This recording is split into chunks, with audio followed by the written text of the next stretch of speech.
Continuity of Parks by Julio Cortazar. He had begun to read the novel a few days before. He had put it down because of some urgent business conferences, opened it again on his way back to the estate by train. He permitted himself a slowly growing interest in the plot, in the characterizations. That afternoon, after writing a letter giving his power of attorney and discussing a matter of joint ownership with the manager of his estate, he returned to the book in the tranquility of his study, which looked out upon the park with its oaks.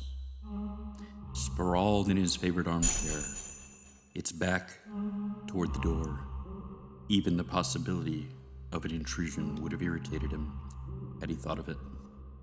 He let his left hand caress repeatedly the green velvet upholstery and set to reading the final chapters. He remembered effortlessly the names, and his mental image of the characters. The novel spread its glamour over him almost all at once.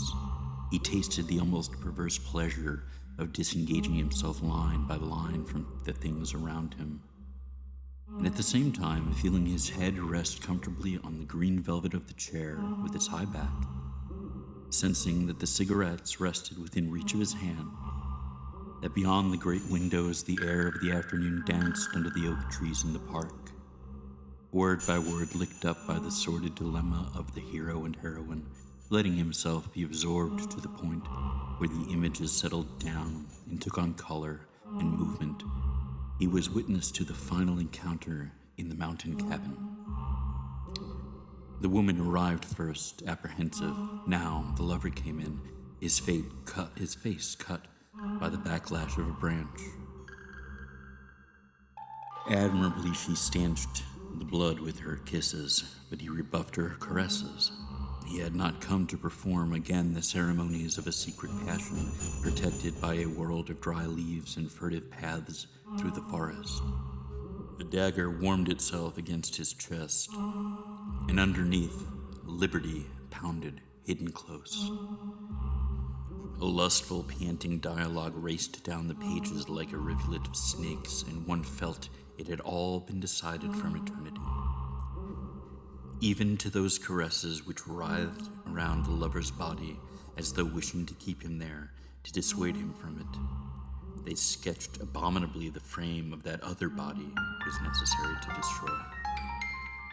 Nothing had been forgotten: alibis, unforeseen hazards, possible mistakes.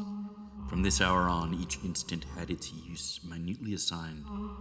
The cold-blooded, twice-gone-over re-examination of the details was barely broken off, so that a hand could caress a cheek.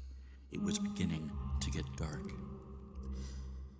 Not looking at one another now, rigidly fixed upon the task which awaited them, they separated at the cabin door.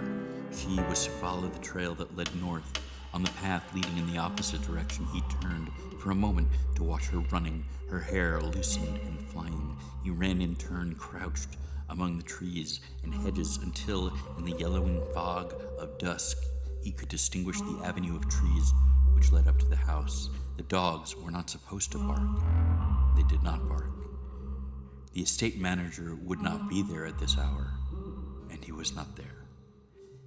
He went up 3 porch steps and entered. The woman's words reached him over the thudding of blood in his ears. First a blue chamber, then a hall, then a carpeted stairway. At the top, 2 doors. No one in the first room, no one in the second.